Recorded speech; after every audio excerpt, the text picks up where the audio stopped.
Guess what, everyone? It's Independence Day, if you're in America. Happy 4th of July to all my friends and family and everybody in the United States. I had a handful of different videos I wanted to make, so I thought I would just wrap them up into one nice, neat, juicy package. Juicy package was probably the wrong term. Neat package? Sure. How about just no package? Box. Oh, that's even worse. Never mind. So there's a few different things to cover here. Let's start with number one, the June wrap up. My June was very, very intensely light on reading material. I'm not sure why. It might have something to do with the Arizona heat. It's really stepped up. I don't feel like doing much of anything in 110, 115 degrees. So let's just say I was not the most effective reader this month. As far as I know, I only read 2 books, and that is Jurassic Park and Steelheart by Brandon Sanderson. Jurassic Park is an old classic. I love that book. I haven't read it in a long time, like I said in one of my previous videos, so I thought I'd dust it off and go to the island of adventure. Steelheart is a book by Brandon Sanderson that's basically heroes pop up one day and they're all assholes. I really like Brandon Sanderson, but I hadn't read him in a while. I don't want to burn through his material too quickly.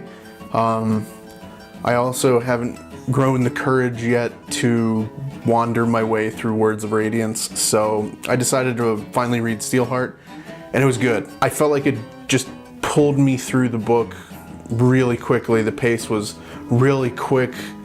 I got invested in the characters. The plot, the premise of the book itself didn't feel too new, per se. It felt like I've seen something like this a couple times now. Like we're hitting a point of saturation with certain ideas. They were starting to see the same things crop up over and over again. The thing that I really liked about it is that the people who show up, they're pretty much, all of them are all assholes and they're all pretty much evil. That's a pretty cool premise. One of the coolest things about it is the typically intricate Sanderson magic system that's in it. It's not really magic because they don't really know where all these powers come from. All they know is one day in the sky, a star, I think, called Calamity showed up and people got powers. But the way that he sets it up, that every epic, which are the powered individuals, has a weakness. And that's the typical Sanderson approach. It's very methodical. It's very, you may not know what the weaknesses are, but every single one will have a weakness. And if you study long enough and try hard enough, you'll find them out. So I enjoyed myself there. Didn't really get too much else read. I started reading Meditations by Marcus Aurelius, but I was not able to get that finished. I instead shifted to reading a couple books that I wanted to have finished before July, but I didn't hit that mark, and I just finished one of them the other day. But that's a different story. So that was my June in a nutshell. Not much happening, but I'm already on track to beat my record for last month. So that takes care of that. On to the next item. I have a book haul to do.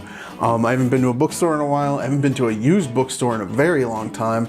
And I took a stop by a used bookstore called Bookman's out here in Phoenix. They're not really a used bookstore per se. They're more of a glorified pawn shop that has a lot of books and media and DVDs and CDs and musical instruments and games and that kind of stuff. But they have about half of the store dedicated to books, which is cool, but their organization system leaves something to be desired. Anyway, I love going there. It's on the far side of town for me, and I don't really get a chance to visit it anymore. So I thought I'd swing by on Friday last week and just see what I could dredge up. A lot of the books this time are very similar in nature because I like to raid one specific section in general, usually when I go there, and that's the history section. So you'll notice a theme throughout almost all of these books. The first book is The Roman Commonwealth by R.W. Moore. In this book, I have tried to give an account of Roman culture and Roman life as it was in its prime. However fragmentary and haphazard one's knowledge of the ancient world may be, one cannot escape the fact that in institutions and idioms, in ways of thought and in ways of action, our Western world is forever reflecting a Roman past. Yeah. An illuminating account of Roman character, religion, and culture. This was pretty cool. I always like these very small, terse editions. I have one about Augustus, I believe, somewhere in here, although I might have given that away and I might have to reclaim that because I really like that tiny little book. Which leads us to our next book, The Fall of the Roman Empire. Do you sense a theme to this book haul? Actually, when I was checking out at the store, the cashier, who was a very interesting gentleman who had on a very odd large hat for no apparent reason. The kind of thing you'd see at like a St. Patrick's Day, like parade or party, like a massive, like novelty hat. He was just wearing it. None of the other cashiers had hats on. Nobody seemed to care. But when I was checking out, he was telling me that this author, Michael Grant, is very good and he likes him a lot. I was rather intrigued by that. And then we went and had a little discussion about a club he's part of that meets at Starbucks, where they talk about really confusing hard literature, and he invited me, although I don't know where the Starbucks is.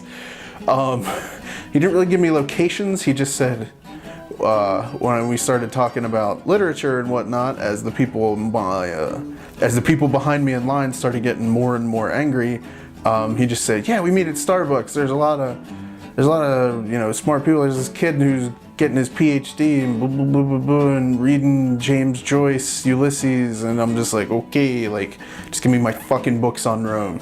But he was a very nice guy. It was just a weird exchange that happened. Next book is the Penguin Classics edition of Livy, The Early History of Rome. There's no explanation that I need to give, I think, for these books. And on to the next one. What's that you say? Actually, no, this one is not 100% dealing with Rome. This is Plutarch, 8 Great Lives, where essentially Plutarch picks 8 notable historic individuals and talks about them and holds them up as lofty ideals that we should all strive for.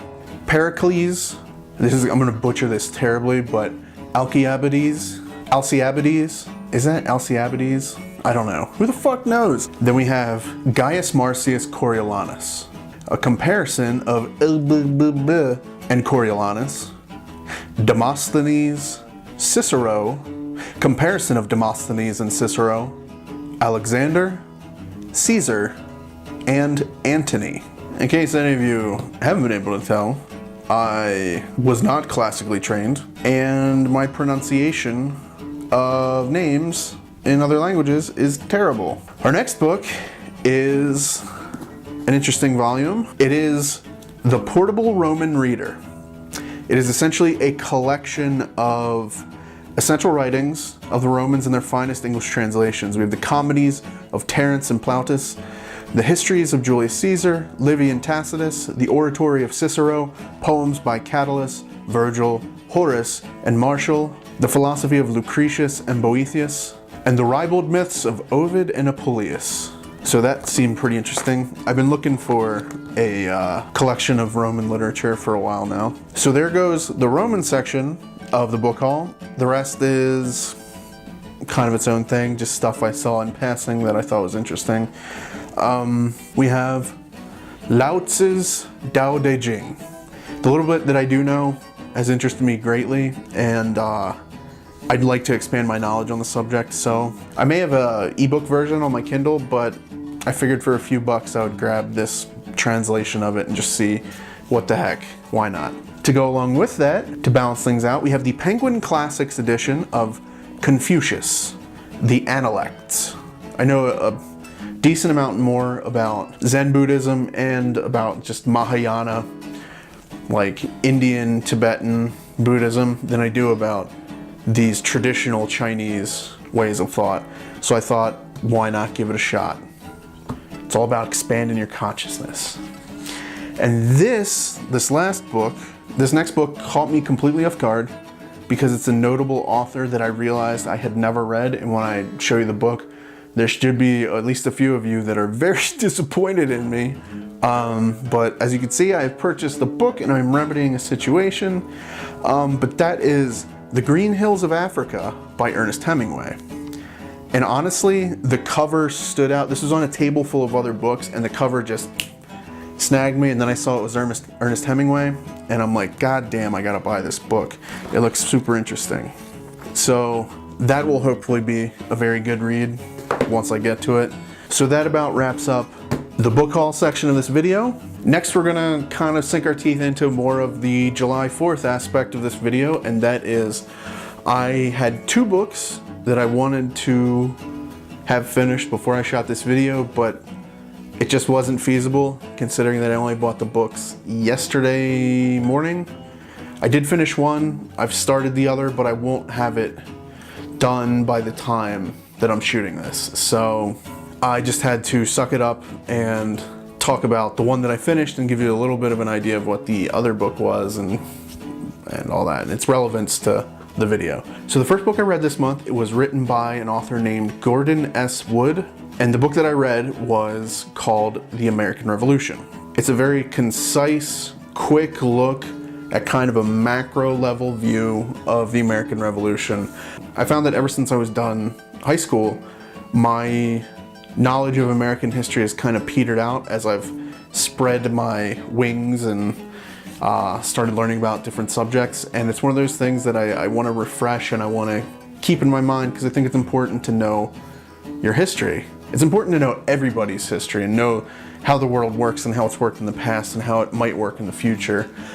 But I think that it's really important to know where you come from and who you are as a people and how you got here. So I looked around at a couple of different books.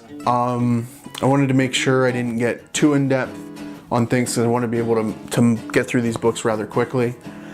So this book, like I said, it was very concise. It was about 350, 400 pages, although a lot of that was bibliography. It was just enough to give me a refresher and give me some ideas about where I want to go next with my kind of American history book choices and whatnot.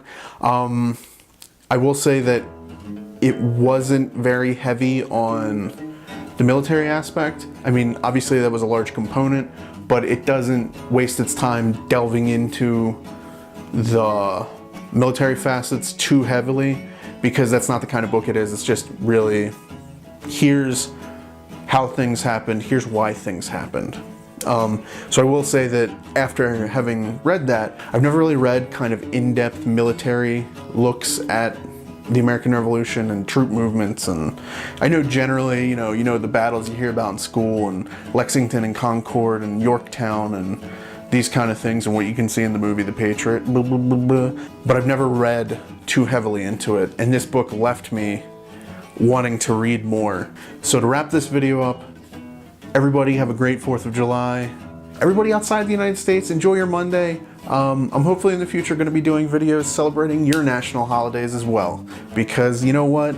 We don't just live on an island. We live in the entire world. And I love celebrating other cultures and other countries. So enjoy yourselves, everybody.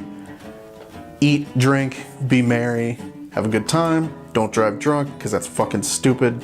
And as always, thanks for watching.